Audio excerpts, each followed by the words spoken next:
Hi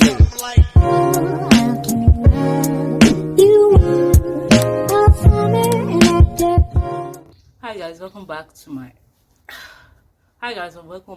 channel. And today we're going to be doing some unhauls.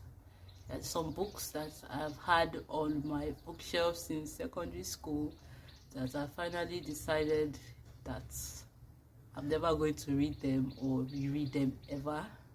So there's no point in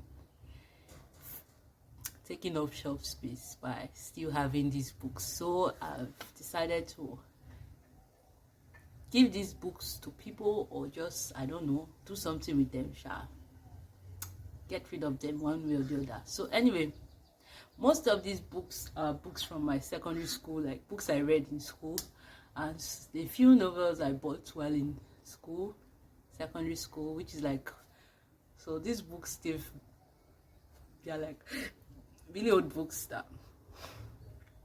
So most of these books are books that I'm probably never going to read again, because these were secondary school books and I finished secondary school like 5-6 years ago, so not going back. So I don't know why I still have these books. So I've just decided, you know what, I should probably get rid of them finally. So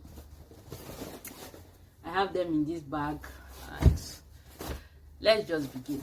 So the first one we have is Boys Must Be Boys by Eghe and this book, I don't know how I got it.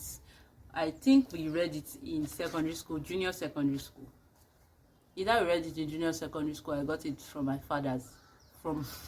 Either I read this in junior secondary school or I got it as a gift from my father.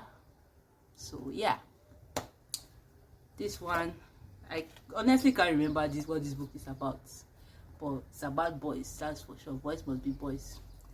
Then the next is The Tempest, a very old copy of The Tempest. This book actually belongs to my sister, but she used it when she was in, I don't know, SS2, SS3, and then I inherited it. I didn't read it for school, but I just read it as a book because I was interested in it. I never actually finished it though, but for the most part I enjoyed it. By the way, I'm not going to be giving you people synopsis because frankly I can't do that with you people. Then the next book is Purple Hibiscus by Chimamanda Adichie Ngozi, and this one we read in school, SS1. I can't even remember the book. I don't think I read it.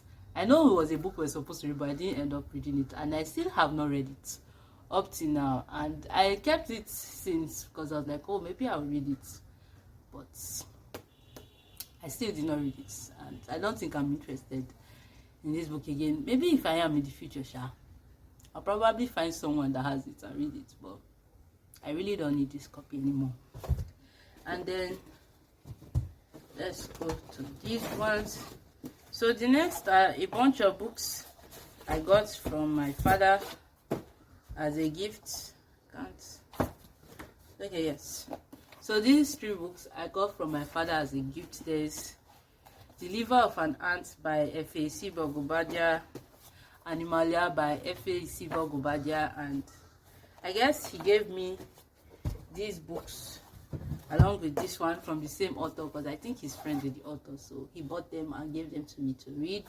And I read Boys Must Be Boys, but I didn't read these two because frankly the titles and the book covers are not exciting enough for me to read them.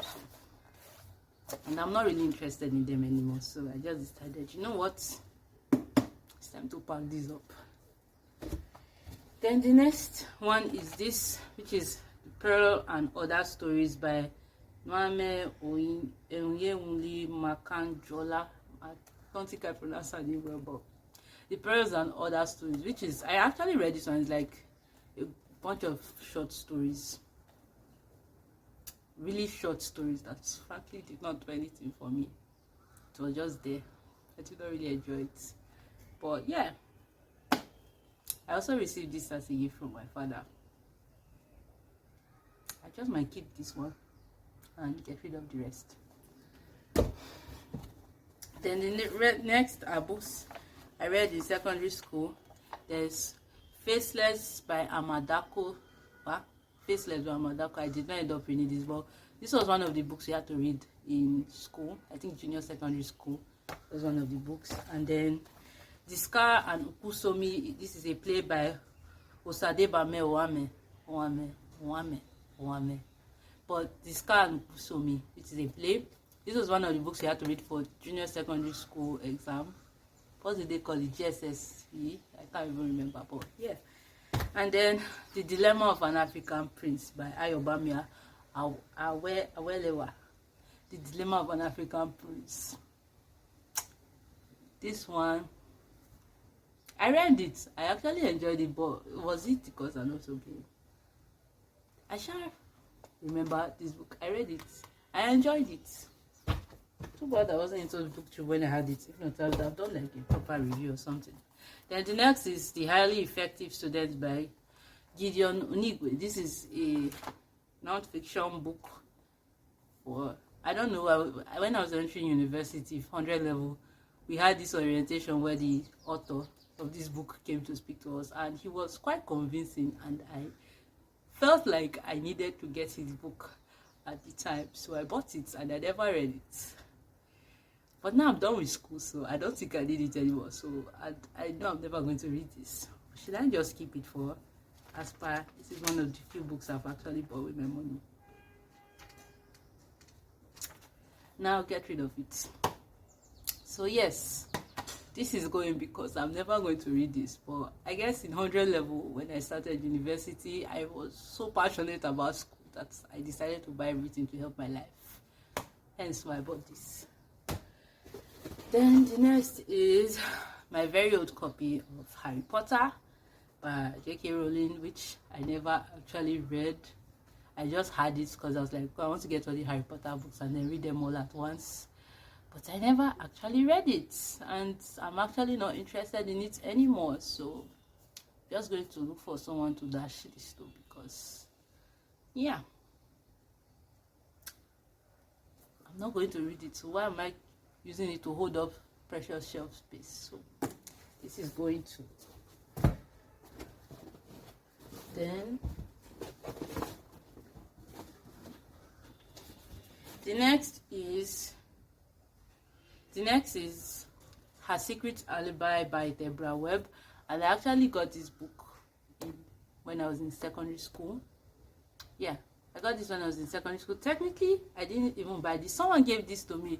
One of my friends from secondary school gave this to me as a birthday gift. And I can't even remember reading it, if I read it or not.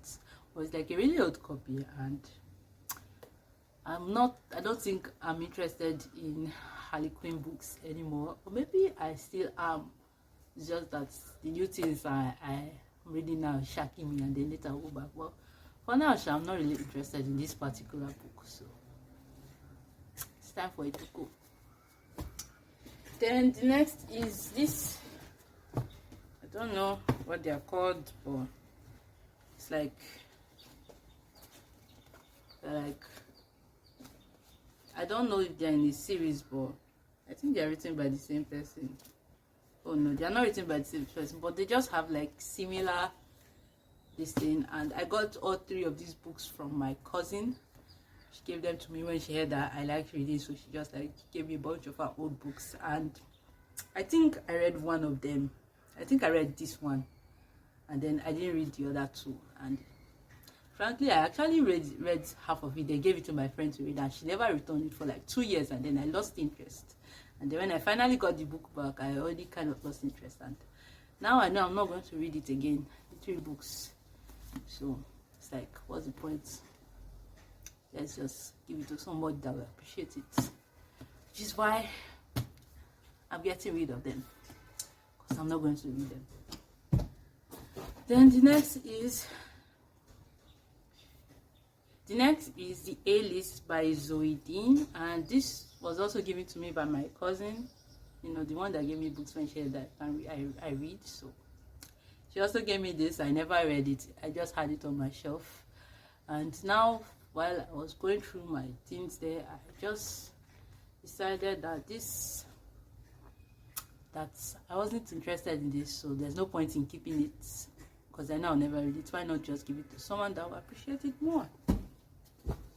And then we have this Daniel Steele Lone Eagle, and this one my mom actually bought this for me in secondary school. When I asked, my mom actually bought this for me in secondary school when she found out that I liked reading, and for some strange reason my mother is obsessed with Daniel Steele. So I told her that, oh mommy, I like reading, can you buy me books whenever you travel? And this woman decided to buy all Daniel Steele books. Literally, I literally have the author, the how do they say this? So like, I literally have all Daniel Steele books on my bookshelf. Like, I have so many of this woman's books, and I'm not really into Daniel Steele, but she loves them so much, and I don't know, she was really excited for me to read them, and I was just like, okay, well, I'm not interested in them. But I can't tell her that, so I just kept holding them. But now I'm slowly getting rid of the ones that I know I'm never going to read. But apart from that, yeah, I have a lot of this woman's books. My mother is her #1 fan. And then the last book here is Contact by Susan Grant. I honestly don't know how this book came to be on my bookshelf. I probably stole it from one of my other siblings because I had a face. Anyway, yeah, so I have this. I don't know how I got it, but I found it on my shelf, and I'm not really interested in it. So what's the point of keeping it? That's my logic. So I'm getting rid of this too. Anyway, so those are all the books that I plan on. Let me show you people some, not all, but some of the books that I plan on getting rid of, because I'm never going to read these books, so why am I keeping them? Anyway, thank you for watching this video up to this point with me so far, and don't forget to like, subscribe, and comment, and I'll see you next time.